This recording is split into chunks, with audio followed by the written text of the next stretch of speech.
Hello, I wanted to go over the appendicular skeleton today. So the first thing I wanted to discuss would be the pectoral and the pelvic girdles. The pectoral girdle consists of the clavicle and the scapula, and the pelvic girdle consists of the coxal bones and the sacrum of the axial skeleton. Now, both of these girdles hold the limbs to the axial skeleton.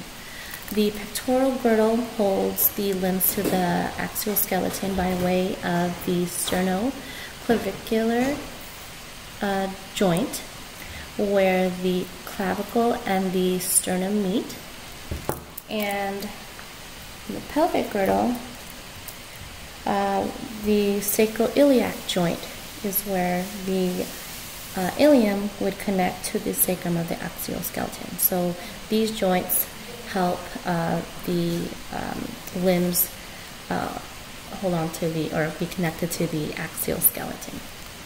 So the first girdle I want to go over would be the pectoral girdle. So again, the pectoral girdle has the clavicle, which is has the sternal end here, and the acromial end. The clavicle connects to the scapula via the acromioclavicular joint. This here again is the scapula. This is the acromion coracoid process, the glenoid cavity, the subscapular fossa, the spine here, the infraspinous fossa, and the supraspinous fossa. So that again would be the pectoral girdle. Now the next part of the appendicular skeleton would be the humerus. This is the head of the humerus. This would be the greater trochanter, the lesser trochanter, the deltoid tuberosity, and down here we have the medial epicondyle, the trochlea, which articulates with the ulna, the capitulum that articulates with the radius, and then this is the lateral epicondyle. This is the coronoid fossa that receives the coronoid process of the ulna when the elbow is flexed. And then here we have the olecranon fossa right here that receives the olecranon when the elbow is extended. So this here again is the ulna bone, and these two bones here create the antebrachium. So this is the ulna and this is the radius. The ulna here, this is the coronoid process again. This is the olecranon, and then this here is the styloid process. This is the radius. This is the head of the radius, radial tuberosity, and the styloid processes of the radius. Now I want to go over the carpus. Now the wrist is created by all of the carpals except the pisiform. And the carpals except the pisiform along with the ulna create the wrist.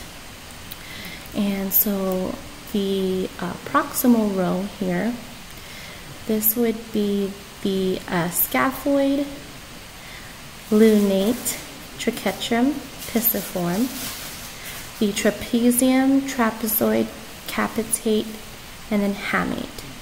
The trapezium forms the thumb joint with the pollex, which is the thumb. This is the metacarpals here, and then these are the phalanges. Okay, now going back to the pelvic girdle. This bone here is the ilium. This is the pubis. This is the ischium.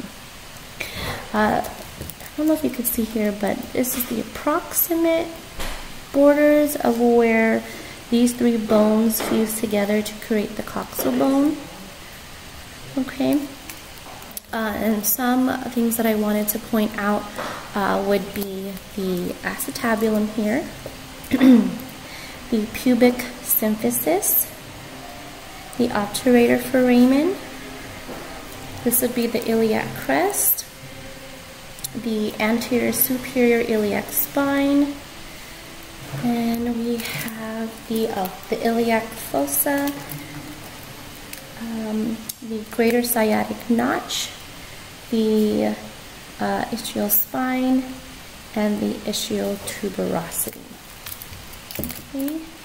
Now I want to go over the femur, which is right here.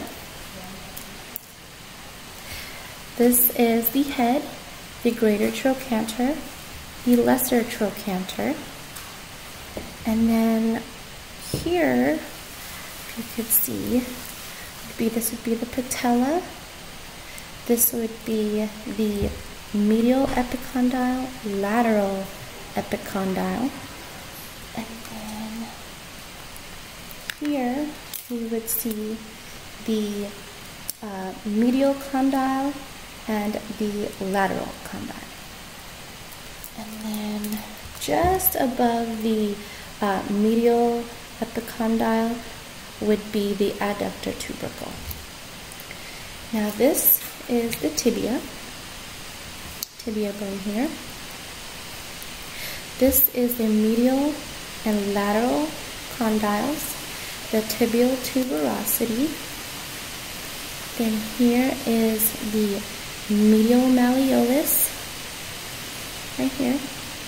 This is the proximal and distal tibiofibular joints. This here is the fibula. This is the head of the fibula, and then this is the lateral malleolus.